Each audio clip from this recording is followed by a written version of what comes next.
Hello les amis, bienvenue sur ma chaîne où je raconte des histoires de meurtres et mystères.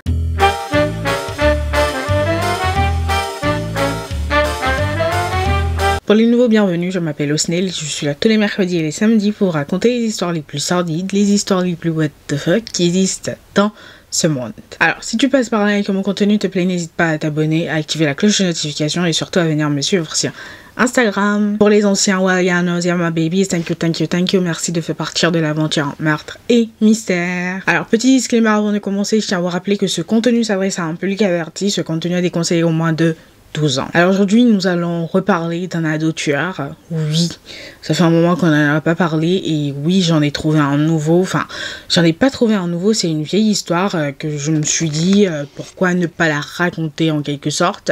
Nous allons donc parler de Zachary Davis. Alors Zachary Davis est né en 1997 et il était le fils de Chris et Melanie Davis. Il était le second enfant du couple et comme son frère aîné, Zachary était un enfant très désiré, donc la famille était assez heureuse. On atterrit donc en 2007 lorsque le père de Zachary, donc Chris Davis, est décédé de la maladie de Charcot. Et donc avec le décès de son père, on lui a diagnostiqué plusieurs troubles, comme par exemple la dépression, mais aussi la schizophrénie. Donc sa schizophrénie a été déclenchée par le décès de son père. Enfin, je vous l'ai déjà expliqué sur cette chaîne, on est schizophrène, mais elle peut du coup se déclencher à n'importe quelle période de la vie.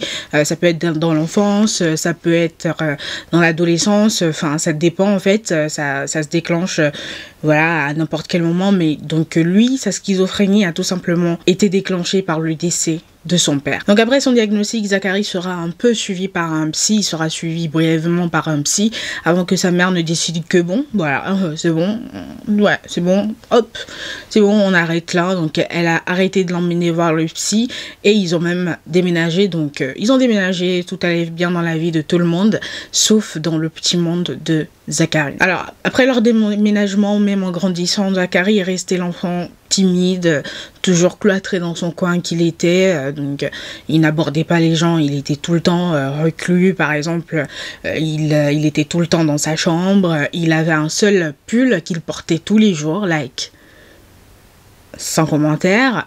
En plus de ça, il avait des délires bien dark, par exemple le fait qu'il avait une application sur les tueurs en série sur laquelle il était constamment du coup sur cette application, et il avait une autre application aussi. Sur cette application, il y avait la liste de tous les instruments de torture qui existent. Notre histoire nous emmène donc le 10 août 2012. Ce jour-là, la journée se passe bien pour tous les membres de la famille. Tout se passe bien, le soir arrive, la mère et les deux enfants décident d'aller au cinéma. Ils vont au cinéma, ensuite ils rentrent. Chacun a mangé, chacun ensuite a vaqué à ses occupations avant d'aller se coucher. Donc à 21h, on sait que chacun était déjà dans sa chambre et que la mère était déjà au lit. Donc Zachary s'est assuré que sa mère dormait bien et ensuite il est allé chercher un marteau avec lequel il a pénétré la chambre de sa mère et il a fracassé le crâne de sa mère, mais plus d'une dizaine de fois. Donc après avoir tué sa mère et après avoir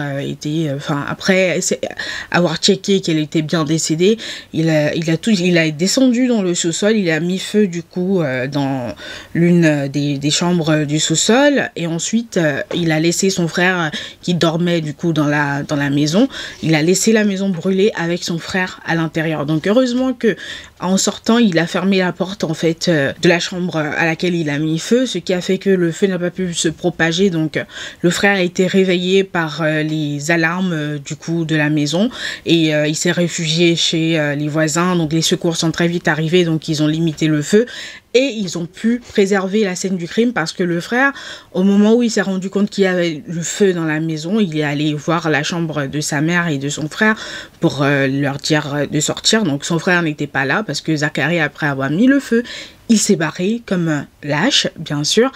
Et donc le frère, quand il s'est rendu compte que son frère n'était pas là, il s'est dit bon, peut-être qu'il est déjà sorti. Il est allé checker la chambre de sa mère et c'est là qu'il a découvert le cadavre de sa mère ensanglanté. Donc après ça, les secours sont arrivés, enfin tout est allé assez rapidement, ils ont pu préserver la scène du crime et quelques kilomètres plus loin, ils ont pu arrêter Zachary parce que là, en fait, ils ne savaient pas comment le traiter. Est-ce qu'il était un suspect, un témoin, etc. Donc, il a été arrêté et emmené du coup au poste de police. Donc là, ils ont procédé du coup à son interrogatoire et là, les policiers ont eu la surprise de leur vie. Yop, de leur vie. Donc pendant son interrogatoire, Zachary va tout simplement leur raconter que c'était la voix de son père qu'il entendait dans sa tête qui lui a demandé de tuer sa mère. C'est pour ça qu'il a tué sa mère. Et qu'il ne regrettait qu'une chose, d'avoir laissé la vie sauve à son frère. Qu'il aurait dû le tuer lui aussi, du coup, avant de mettre feu à la maison like. Ok. Sans commentaire. Donc après son arrestation, Zachary a tout simplement été inculpé de meurtre capital, c'est-à-dire de meurtre au premier degré tout simplement, c'est-à-dire que ça a été prémédité et que la chose qu'il risquait c'était, il fallait voir s'il allait être jugé comme un adulte ou comme un enfant comme il était. Et le truc c'est que juste avant son procès, il a eu, je sais pas qui lui a conseillé ça, je sais pas ce qu'il a voulu, comment il a voulu, ce à quoi il s'attendait, mais du coup, le truc n'a pas été le résultat escompté, en fait, tout simplement. Donc, avant son procès, il a donné une interview, du coup, à Dr. Phil. Je pense que vous devez connaître Dr. Phil. C'est un ancien psy, je pense, qui est un présentateur télé aujourd'hui, qui a une émission, machin truc, où il fait venir des gens, nanana, etc. Il fait beaucoup de trucs. Donc il a donné une interview à Dr. Phil et franchement c'était une interview de dingue. Perso, moi quand j'ai vu l'interview, j'étais plutôt dans ma tête, c'était en fait, ils ont fait cette interview pour le présenter en tant qu'humain, en fait, pour l'humaniser et ôter ce masque de monstre que tout le monde avait, en fait, quand on entendait parler, en fait, de son crime. Mais en fait, ça a eu vraiment le résultat inverse, mais complètement inverse. Pourquoi? Les médias. Pendant l'interview, Dr. Phil lui a demandé pourquoi il a assassiné sa mère. Il a tout simplement répondu parce qu'elle ne prenait pas soin de notre famille. Et ensuite, il a souri au moment où il se remémorait du coup la largeur et le poids du marteau qu'il a utilisé pour assassiner sa mère. Il a souri. Et il a même rigolé quand il s'est remémoré le son du choc, en fait, le son que produisait le choc entre le marteau et la tête de sa mère. Il a rigolé tout simplement en se remémorant ça. Oui, il rigolait en se remémorant le meurtre de sa mère, tout simplement. Like. Ok. Et d'autre part, Dr. Phil va lui demander aussi pourquoi il a donné autant de coups du coup sur le crâne de sa mère. Et il a tout simplement répondu que c'était en fait pour être sûr de la tuer. J'ai perdu foi en l'humanité il y a très très longtemps. Franchement, ok, il avait des problèmes psychologiques, il était schizophrène, tout ce que vous voulez, blablabla. Mais en fait, c'est pas sa schizophrénie qui l'a poussé à... Ok, peut-être qu'il a entendu la voix de son père. Pourquoi pas? Pourquoi pas? Il était schizophrène, il est schizophrène. Mais par contre, le fait de... Ok, avant il n'était pas sous traitement, mais quand il est arrivé en prison, il était sous traitement en prison parce qu'il voyait des psys quand il était en prison. Donc le fait de me dire que en fait c'est à cause de sa schizophrénie, non, ce type c'est juste un monstre en fait, tout simplement. Il faut se dire les choses, c'est un monstre. Ce monsieur, c'est... Oui, c'est un monstre. C'est un monstre parce que si normalement c'est à cause de la maladie qu'il a tué sa mère, au moment où tu es sous traitement et que la maladie ne devrait plus faire effet, tu es censé en fait regretter ce que tu as fait. Non, non, il rigolait, il était content en fait de ce qu'il a fait. What the fuck, dude? Alors, bref, on arrive au moment de son procès, et pendant le procès, l'interview qu'il pensait que ça allait créer une onde d'humanité dans les gens, ça a tout simplement, en fait, rajouté de la rage, en fait, dans le cœur des gens, parce que les gens se disaient, mais en fait, il est complètement taré, il faut l'enfermer à vie, tout simplement. Donc, l'interview a tout simplement été présentée au jury pendant le procès, donc, vous devez comprendre, pour les gens qui ont vu l'interview, qui avaient déjà vu l'interview, ils étaient déjà enragés. Imaginez, du coup, la rage du jury au moment où on leur a présenté cette interview, yeah. D'un autre côté, pendant le procès, il a tout simplement essayé de rejeter la faute sur son frère, la faute du crime qu'il a commis sur son frère, parce que, I don't know, franchement, J'essaye toujours de comprendre, en fait, leur ligne de défense qu'ils ont utilisée à cette époque-là. I don't know, I don't know. Mais ils ont essayé, du coup, ça a agacé tout le monde, et le juge, et les jurys, parce que, en fait, ton frère n'a tout simplement rien à voir dedans. Il a même eu la chance d'avoir survécu, parce que tu voulais le tuer lui aussi, en fait. Tu as mis feu à la maison pendant qu'il était à l'intérieur de la maison. Donc, pourquoi tu essayes de lui rejeter la faute de ton crime, en fait, sur lui, pourquoi tu essayes de... Non, en fait, parle pas chinois, parle français, ok? Tu as commis ton crime, maintenant, assume. Donc après qu'il ait essayé de rejeter la faute de son crime sur son frère, t'as un psychiatre qui l'a vu pendant qu'il était en prison, qui est venu à la barre pour nous expliquer à quel point il est malade et que son jugement était altéré au moment du crime. Donc, il est fou, et vu qu'il est fou, on ne juge pas les fous, donc faut le libérer. No. No. We're not gonna do that, you know.